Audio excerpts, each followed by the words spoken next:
Good afternoon, everybody. Let me make sure we are live, and we are live. Thank you, everyone, for joining us today. My name is Dan Mangione. I am the events coordinator over at supplyhouse.com. I just want to thank our trade masters for taking the time to attend today, and those of you that may be listening after the fact, welcome along. Just want to cue you guys in on a couple things, those weekly emails that you've been receiving that include both Trademaster exclusive webinars as well as any industry-related trainings and webinars. We'll continue to send you guys those weekly. Be sure to look out for next week. We do have another exclusive Trademaster training going on with Ream. So make sure you take a look early Monday morning for that email to register. Also, if you're not following us on any social media platforms, we've also been posting any additional webinars and trainings that we find as to not clutter that email too much. So if you take a look at our social media page, you'll also find some additional trainings that are out there that are being offered for free. So be sure to stop by our platforms, check those out. Now, before I hand things over to Sherm, I just want to familiarize everyone that maybe hasn't attended a GoToWebinar yet. On the right side of the screen, you do have a control panel there. There is a section to type in any questions throughout the presentation, as well as a chat box. I will be monitoring those two. So if at any time you guys are having any issues, write anything in there. I'll be there to assist you. Any questions, you can either type them in, I'll keep them pinned, but we will be passing those questions along to Sherm at the very end of his presentation. So without further ado, ladies and gentlemen, I'd like to introduce Sherman Hamlet. He's with fantech, and he will take things over from here. Good afternoon, everyone. My name is Sherman Hamlet. I'm the National Accounts Manager for fantech. Today, I'm going to introduce you to the wonderful world of fantech. We're going to go over some products, we're going to talk about some applications, and we're going to go into some specific ventilation solution products. Anyway, let's get started. All right, so fantech, all right, is part of what's a worldwide company called Systemair, and we have manufacturing in Lenexa, Kansas, and in Bactouche, New Brunswick. That's 3 airplane rides and a dog sled to get to. We have our own lab. We're ASHRAE certified, and we do our own sound and climate testing. Systemair Group was founded in 1974 when they invented the circular inline fan, and we have offices in 50 countries and every continent, and we have 27 manufacturing facilities globally. Almost everything that you're going to see today comes out of Lenexa, Kansas, is manufactured there. I'm very proud to have a USA-made product. The only thing that you're going to see today that's not is the ERVs and HRVs, and those are manufactured in that New Brunswick facility. All right, so there's what an inline fan looks like. We're going to go into these in a little more depth, but just kind of gives you a general idea of what we can do with these fans. The first one is the FG series. That stands for a galvanized fan. One of the things that we have that nobody else does is an airtight steel housing. This is a patented design. It's almost like a soup can design where it's folded over twice. They do not leak air. That doesn't sound like it's something maybe real super important, but it is. If you're trying to move something that's objectionable to a place where it's not objectionable, you don't want it leaking into the space. So we make this in a 4 to 12 inch, all the way from 4 to 12 inch, from about 135 CFM to over 900. They're 100% speed controllable, and we can take up to 140-degree inlet air temperature, and they're all outdoor rated. These are all UL listed, obviously, and they're also AMCA tested for performance. The FR fan is a resin fan. This fan has gone through a little evolution. Before, it used to just be 2 shells that were put together with silicone, and we couldn't really say that that was 100% airtight. Since then, we've gone to, oh, sorry, I put that picture in the wrong place. Okay, so we've gone to a vibration welded design. So now the two pieces are permanently put together. You can't break them apart. We make that in a 4 to 10 inch from 130 CFM to over 600. Same thing as the FG. It's 100% speed controllable and can take 140-degree inlet air temperature. And these are rated by HVI, Home Ventilation Institute. We also have these fans available in a galvanized EC fan. The picture I'm pointing to right now is actually that welded design. Sorry, that should have been on the previous slide. So EC, as everybody knows, that's kind of the ECM is what everybody's wanting in their blowers now, much more energy efficient. But another advantage is that it can be speed controlled with controls remotely or right at the unit. These come with a potentiometer built in, so you don't, if you're just doing a set and forget, you don't need to add a speed control to it. We also have the Prio series. This is a fairly new fan. This is a another airtight fan. It's a one piece, a little bit different design. It has an axial wheel as opposed to the mixed flow wheel that you found in the FG or the FR. These are available from 6 to 10 inch, both in AC and EC.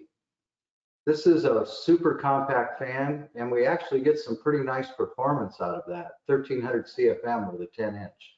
That's on the EC model. 100% speed controllable. The EC models will have potentiometer built in, or you can control those remotely. We get a little bit bigger now. We're getting into our FKD series. Again, a mixed flow, not an axial, sorry. It's a what we call an external rotor motor with a wheel is built right on it. So there's no out of balance. You don't have situations where you got a wheel sticking out onto a shaft. It's all one unit. Same way with the FG and the FRs. These motors do come from Germany. They're made by a manufacturer called EBM. This guy here will go from 8 to 20 inch, from over 800 CFM to 6200 CFM. 100% speed controllable again, AMCA rated not only for performance, but also for sound. One of the real advantages of these is if you look at the diameter of the fan is not much larger than the ductwork. This stuff fits into places where you wouldn't be able to put a large square inline fan. We also have a few models that are available from 12 to 20 inch in the EC version of this. Again, all the advantages of the EC. Very energy efficient to start with at full speed, but then you can control it. And how we control that is with a 0 to 10 volt signal. Any control that can send a 0 to 10 volt DC signal to this can control the speed of this fan. There's the big square inline, okay? FSD. This guy will go from 18 to 26 inch up to 6900 CFM. This is moves a lot of air for its compact size. 100% speed controllable. This is a galley housing, just like the FKDs and the FGs. And these are also rated for AMCA sound and for performance. Excuse me a second. Anyway, so the FRD, all right, that's just a square or a rectangular inline. One of the unique features of that, if you're in a situation where you have a lot of particulates, like over some kind of welding hood or something like that, you can actually pop this guy open. It's hinged right there, and clean that wheel. Everything else I've shown you, they are not repairable or not able to get to. Here's where we took one of those little external rotor motors and we put it inside a box where we have 4 inlets, up to 4 inlets, and 1 exit. So what you can do is multiple locations with one fan. This is kind of unique. You can do this as a house for, like, say you're doing bathrooms. You could have one fan up there pulling from a couple of 3 different bathrooms. The RE and REC series, these are little rooftop exhausters. You'll notice very low profile. These can also be wall mounted, and the REC would be a curb mount unit. We go from 4 to 10 inch on that, and I don't have it on this slide, but now, I'm sorry, that guy, RVF, is the wall exhaust fan. This is also available in EC models now. This is kind of great for doing like garage ventilation. We use this for bathroom ventilation. Anytime you want to just go through the wall. We can even use this on smaller kitchen hoods. Everything else applies. 140-degree inlet air temperature, 100% speed controllable.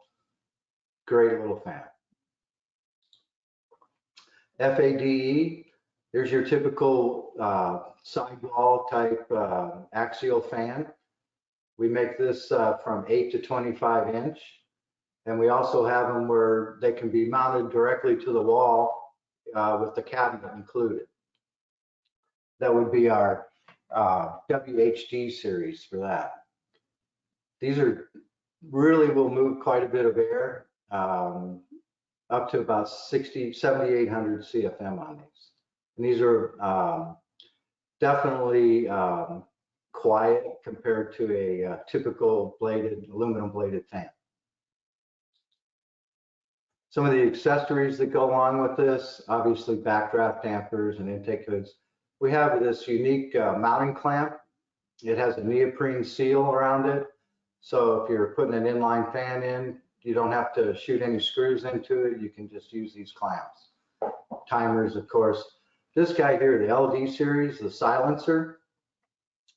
This thing is basically a glass pack for your exhaust or for your supply air. It'll take and drop it about 5 times what the SON rating would be without it. I got to tell you a little story about this one.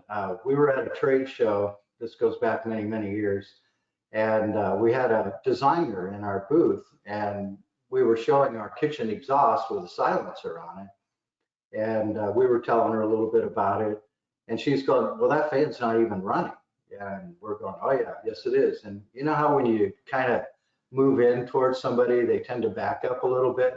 She backed up to the point where her hair actually went up onto the range hood vent, and proved to her right away that, oh yeah, this thing's on. This is available from 4 to 18 inch. Okay, and of course we have some nice little metal grills, supply grills, exhaust grills. And this guy right here, we call the iris tamper.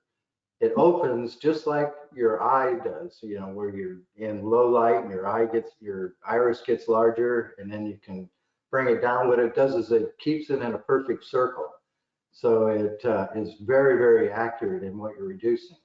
If you notice these 2 little red things sticking out, those are manometer taps, so you can actually dial in where you want this thing to be, where you want your performance to be. Now I want to talk about fresh air appliances. When you think about a normal human breathes about 12,000 quarts of air a day.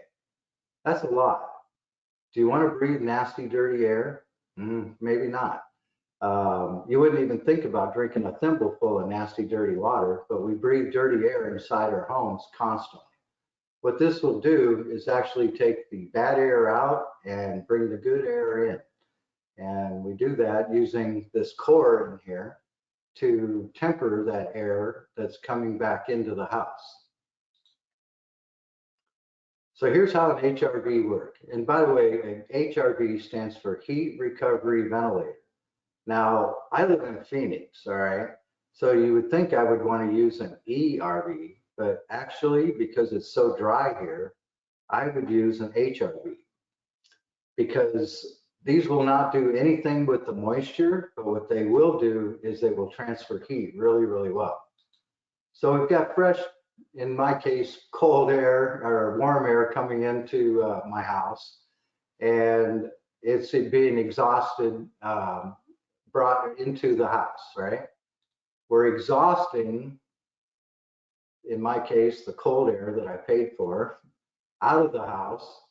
And inside this core, the airs don't mingle, but they do transfer their properties. Thing you always want to remember is high to low. We can't change that. So if I've got high temperature air coming in and I've got low temperature leaving, I'm going to exchange that property and I'm going to temper that air, and some of that core is going to get a little cooler on one side and it's going to go high to low. Make sense? Hope so. All right, so HRDs that we manufacture will have an all aluminum core that we make ourselves. I always tell people, what's going to transfer more heat, paper or aluminum? Well, of course, metal is going to transfer more heat. They all come with electrostatic filters, and they have two individual motors in them. For us service guys out there, that makes it way easier to change a motor than if you had a single motor with double shafts on it. They're all powder coated enclosures. They have an internal circuit board. Nothing's hanging out the side of this. 7-year motor warranty, lifetime on the core, 5 years on everything else, including that circuit board. SHR series is basically a side port, like I showed you in that demonstration. Okay, and it's works exactly like the way we showed you there. 6-inch ports on the 150 and the 200, and sorry about that. These whenever you see this R on the end of here, that means that it has a recirculation internal damper for the exhaust, for when it goes into defrost. A lot of times you're going to find HRVs in the cold climates, such as Minnesota, where they're required. And when these typical units that you see out there are going to be an exhaust defrost, which means that it's going to leave the exhaust motor on and shut the internal motor off. This, when you have a recirculation type defrost, a damper is going to open and it's going to shut off the exhaust fan and just recirculate the indoor temperature through that core. By the way, everybody asks, when does this thing go into defrost? And it's 23 degrees Fahrenheit. Nice thing about our defrost cycle is it only stays in defrost for, especially for these guys, for 5 minutes, and then it will go back to normal mode for 25 minutes and keep doing that until that temperature in this probe internally is above 23 degrees. That way, if you're having exhaust only system, you're not changing the pressure of the house. We also have one left. It's a 5-port. Just like that internal unit that I showed you, even though it's only 4 ports, this is a 5th port that's used for recirculation. We also make these in vertical units, VHRs. Okay, we make it from a 70 up to a 200, and these all have recirculation defrost. And then we still have 2 smaller models here, the 70 and the 150, that are available in exhaust defrost. This is our newest line of fresh air appliances, the Hero series, high efficiency units. Okay, this is up to 80% sensible recovery, all right? That's pretty high. Most of the units that you've been looking at here are in the high 60s and low 70s.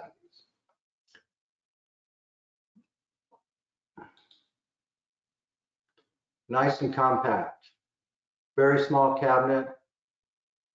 We make these 2 models in EC, the 150 and the 250. Give you a little idea of their performance, okay? That 250 will actually get above 275 CFM. Same thing, we're taking the bad air out and we're bringing the good air in. Only a little bit different. We have what's called a counterflow core now. What's happening here is there's a lot more contact time for these air flows to be going through this core. So that's why it's up to 80%. Or actually, that's the minimum, sorry, 80%. All of the heroes are going to be top connect. You'll notice that they all have steel collars, 2 different motor types, both AC and EC. They can be balanced using the EcoTouch control, and they're completely serviceable without tools. That motor literally slides right out of the cabinet. You open the door, you take it off, and this thing will slide right out. Cores come out real easily for cleaning. Circuit board is accessible.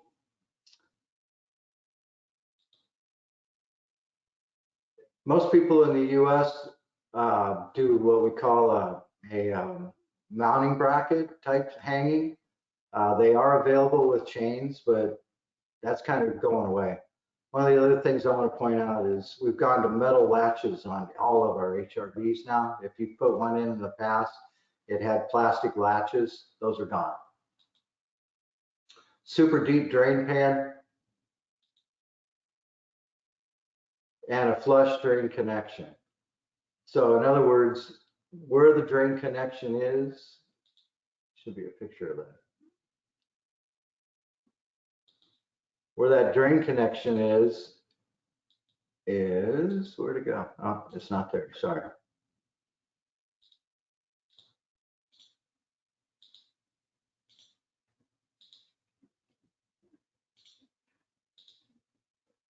Okay, it's actually flush to the unit, and you just poke the pipe right up inside it. That way there's nothing hanging down to get broken or caught on something. I think that's really an innovative design that we did there. Okay, it meets or exceeds all of these ratings. Energy Star is not used in the US yet on ERVs and HRVs. Hope to see that real soon though. We've been pushing for that.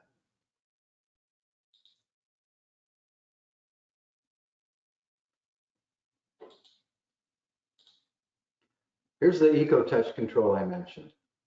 This is a fully programmable control for your ERV or your HRV. It gives you the ability to do 20-40, where you're on 20 minutes and off for 40. You can change your speeds, and you can program when you're going to use this thing, like when you're home. If everybody's at work, you can actually set this to run at a very low speed, and then the time that people are going to be coming back in, you can set it up to where it's going to ramp up for you. ERVs, energy recovery ventilation. Okay, the difference here is it actually looks at the moisture, the enthalpy. So the way this one works, and these are really designed for the deep south. They can be used anywhere, but they're really designed for the deep south. Here you're going to have the fresh air coming from the outside. Notice it's warm. We're going to have the exhaust air leaving, and notice it starts off cool. You paid the utility company to cool that air down. And what it's going to do is it's going to transfer, all right, high to low. So that high temperature is going to go to that low temperature, right? But the unique thing about an ERV is it actually does the same thing with the humidity, high to low. So it's going to take that moist, warm air that's coming from outside and drop it into that leaving exhaust air. One of the things that we do is we use a D-point core. This is it's a polymer core sandwiched with little bits of aluminum in there. This thing has really good sensible, but it's fantastic for the enthalpy control. All right, so we use that polymer core in all of our ERVs.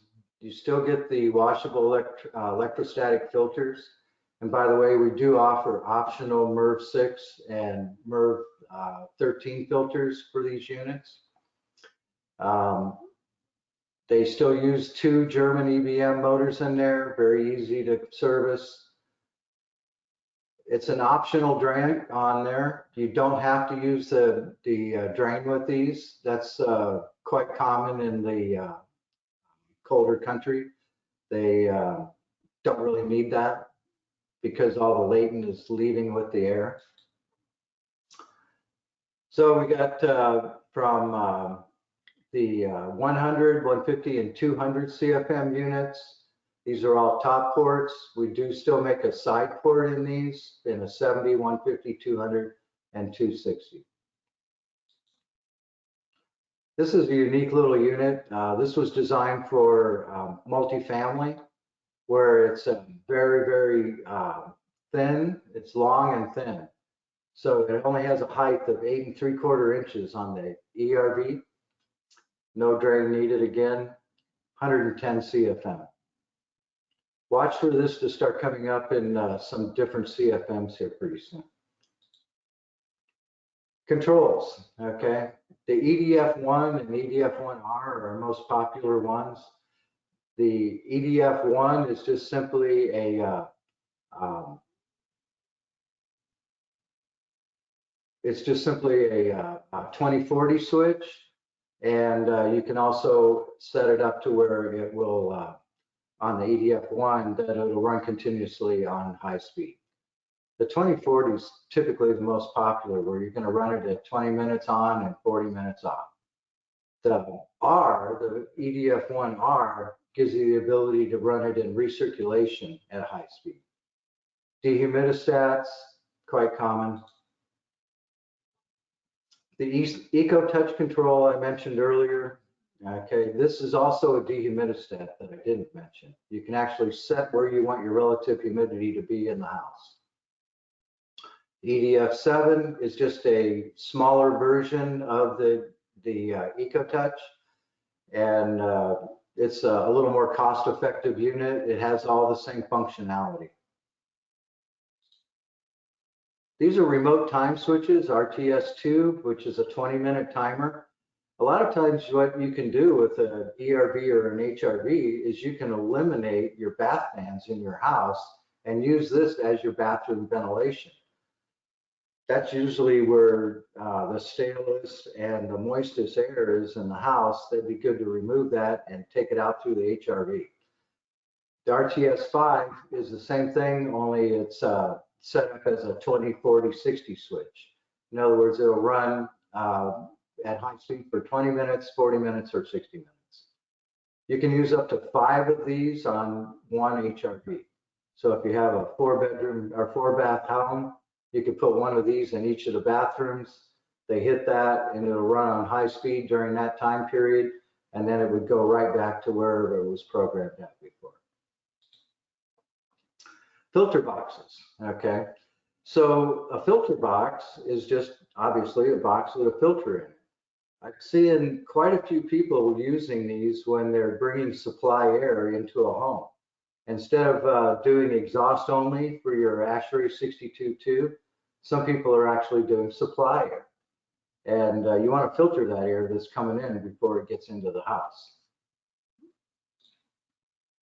HEPA filters. Well, with everything that's been going on with COVID-19, HEPA filters are starting to get a name, all right? So what we do with our HEPA filter, all right, typically a HEPA filter would be mounted somewhere right here.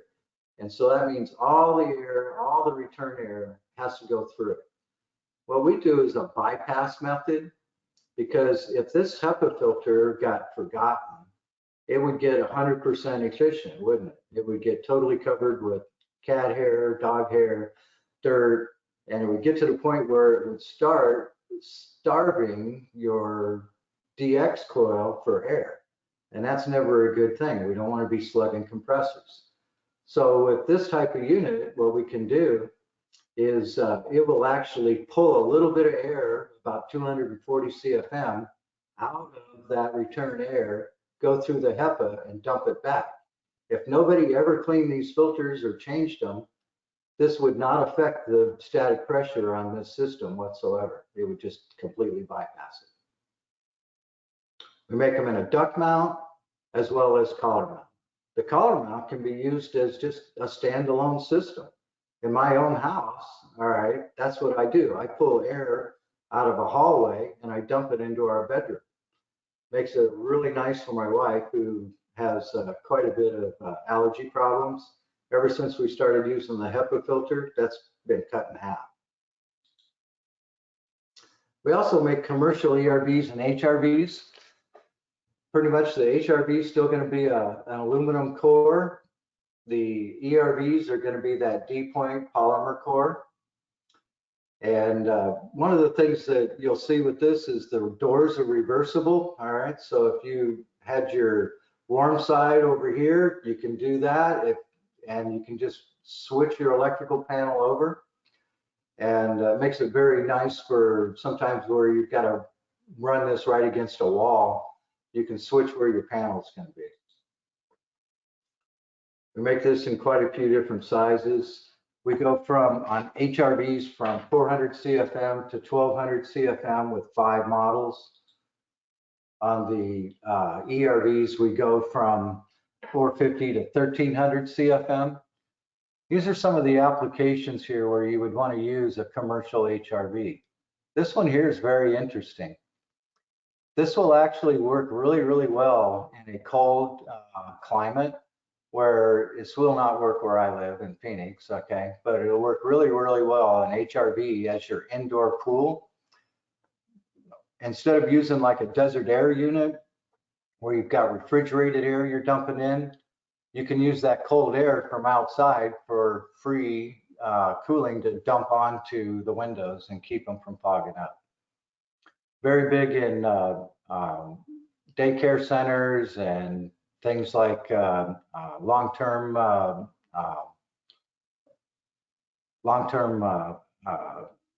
homes for the elderly, that sort of thing. This is a brand new unit to 450. It's not as big as it looks in this picture. It's quite a bit smaller. But we went to an upgraded external rotor motor in these. It's all aluminum.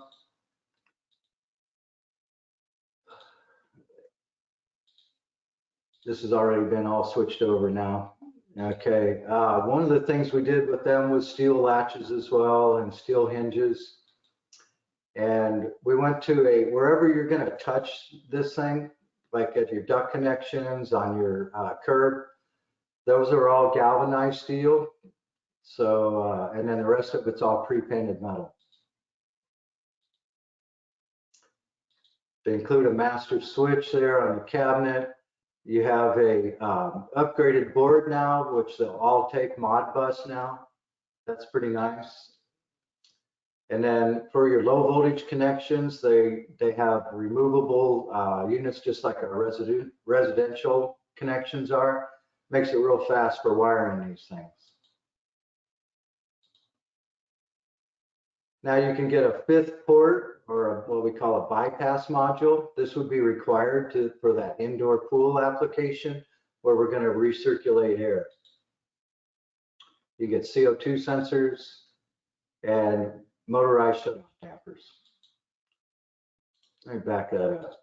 Motorized shutoff dampers are pretty important in really cold climate. You don't want any leakage coming back into the building when it's not running.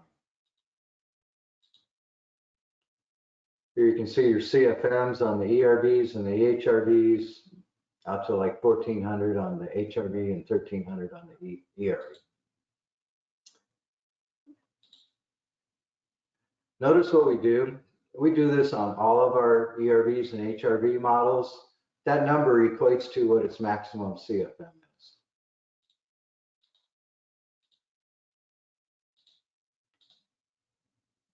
Pool application. I mentioned you need to use the BPM, the bypass module. That's how you're going to bring that cold air in, and you're going to dump it right on those windows.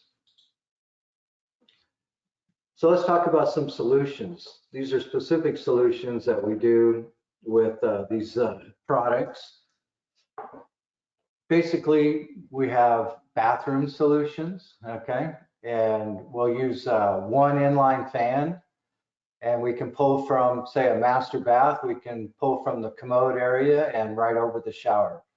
Because these are listed for wet location and your motor's clear up here, you can actually put that right inside the shower. Get that moisture before it ever gets to your toothbrush. We also do dryer exhausts. We do kitchen makeup air. This is residential kitchen makeup air. And we also do with that little HEPA filter, and you've got a ductless application. Sometimes the filtration that comes with these little guys is not the greatest. Now you can actually get HEPA filtration, and then you can get a little, actually a nice little byproduct. Because this has its own motor in it, it's going to pull some air out close to the head, and we're going to dump it into bathrooms or that far bedroom that's not getting very much air from these ductless systems. This is kind of a unique solution. All right, bathroom ventilation, okay? What we call our PV series, that's where you're gonna have one motor up here in the attic somewhere, and you're gonna pipe down over into the bathrooms. You could actually add another TY in here and do, say, a powder room. One thing you need to keep in mind, we don't like you to go more than 4, but when this is running, you're sucking air out of both locations at the same time, okay? Super, super quiet. Everybody knows us as being the quiet bath fan. That's because the motor's clear up here. You're using insulated flex duct, you're not going to hear these things run. We also have it available in the PVW series, which is going to be where you have that RBF, the wall-mounted fan outside. This is another great solution for when you have a 2-story home. You can't put a fan in between the rafters there, so you put the fan outside. Kitchen ventilation, okay? If you have a large, like Viking or a Wolf or that type of range, you're gonna see CFMs up like 1,000, 1,200, or even more CFM that those hoods require. So you're going to need a pretty powerful fan to do that. FKD series is our most popular on that. But keep in mind, whenever you're moving that much air, a silencer would be a good thing to add. So this is what that would look like. Your hood, we do provide hood liners. This is not a hood. This is just a hood liner to go up into your custom hood. And you're going to have your silencer, then your motor, and then your roof cap. So if you're pulling 1,200 CFM out of air out of one of our newly constructed homes that are super tight, I just built a house a few years ago that I'm in now, and I was quite shocked that my blower door test came in at like 1.5. That was amazing to me how tight this house is. Well, there you're going to need makeup air. And this is now code driven. Just about every municipality across the country has a rule. Anything over 400 CFM of air leaving this kitchen hood has to be made up. Well, that kind of makes sense because these houses are so tight. If you don't do that, air's going to get back into the house, but it's going to get in through any kind of crack or any kind of window or anything that it can get back in there. If it doesn't, you're going to notice right away, especially on a gas range, that you're not going to see a nice blue flame. You're going to start seeing yellow flames. Oh, by the way, I have an ICC International Code Council class that I put on for this makeup air system. This might be something that we do in the future here through Supply House. Now that we've talked about bathrooms and kitchens, let's talk about that laundry room. This is probably the most forgotten piece of ductwork in a house. The rule of thumb on a standard dryer is not to exceed 15 feet and 2 elbows. Some municipalities are even tighter than that. So if you start running really long duct runs, that lint's going to get really, really lazy in there. and it's going to start building up almost like varicose veins. It's going to build up in that pipe. And what you're going to end up with, especially on a gas range, it's even more, or a gas dryer, it's even more important because your combustion gases are supposed to be going out that way. It's going to start backing up. And that's how you get lint fires. Dryer fires are about 18,000 dryer fires a year in the US. Most municipalities now have a code where if you're going to exceed that 15 feet and 2 elbows, you have to do some type of dryer, exhaust, duct, power, ventilation. That's different than a dryer booster. Okay, we invented dryer booster back in 2000, and that was basically an inline fan with a pressure switch on it. Well, that's great, and they still work awesome, but now we actually have to have a UL listed unit under the UL 705 for all new construction. I really want to point that out for you guys, because if you're putting these things in new construction, there's an inspection going on, they're going to look for that UL 705 label on there. The real difference here is it does everything just like a regular dryer exhaust system would work. Has a pressure switch built into it that actually looks at pressure differential. When it sees that dryer come on, it brings this on. It runs for 10 minutes. If it sees that the pressure is still different, it's going to keep running and running and running. If it sees that it's dropped after the dryer shut off, this will shut off after another 10-minute cycle. So another story on this. Okay, we built a house about a little more than 20 years ago, and I was actually working for Fantech. Didn't really look at, just like I mentioned, nobody looks at the dryer exhaust. Never even thought about the dryer exhaust. And I used to travel quite a bit. I used to be a regional. And I was on the road. My wife calls me and says, "Hey, these stupid new dryers that we just bought, washer and dryers, it won't dry the socks." And right away, my little brain went, "Oh, I've got to go look at the dryer vent." What do you think I found? Well, what I found was they had run 5-inch duct instead of 4-inch duct, which is fine, but they forgot to neck it down somewhere so that we could keep the velocity up inside this pipe. We want to keep about 700 feet per minute of velocity in a dryer vent. So that dryer vent had completely clogged up all the way about halfway up. That thing was 30 feet long with 2 elbows on it. That's why I had a problem, okay? So of course, I'm not gonna say anything. I just, went ahead, put the dryer exhaust in. And then right after that, my wife's going, "Well, I don't know what you did to that dryer, but it's amazing. It dries the socks in like 20 minutes now." It's all about airflow. Temperature is one thing on a dryer, but airflow is what dries the clothes. One thing that we do also have as an accessory is a lint trap, because if you have to put this fan motor closer than 5 feet to the dryer, you must put in a lint trap. Here's a little better picture of using a HEPA filter as your filtration for a ductless system.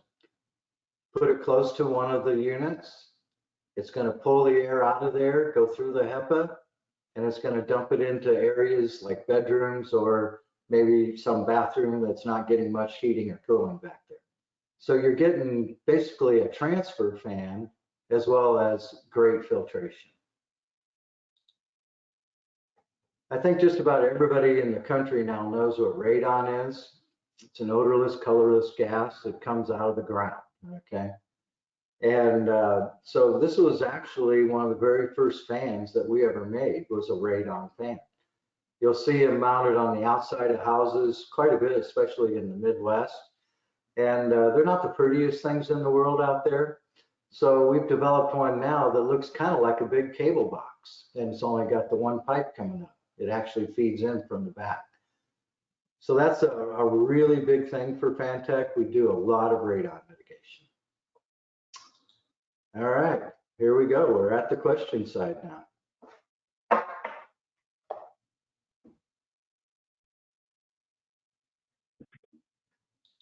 All right, let me take a look for you, Sean.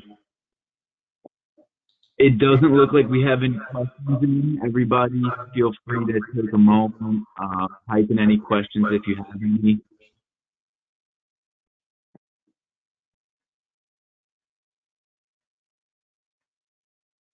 No questions? Okay, well, I guess we're done. Watch back for a makeup air class where we get into the codes and meat and potatoes on how that works. And we can go from there. Great. Thank you very much, Sean. I want to thank you for your time. We really appreciate having you on and getting in front of our trade masters.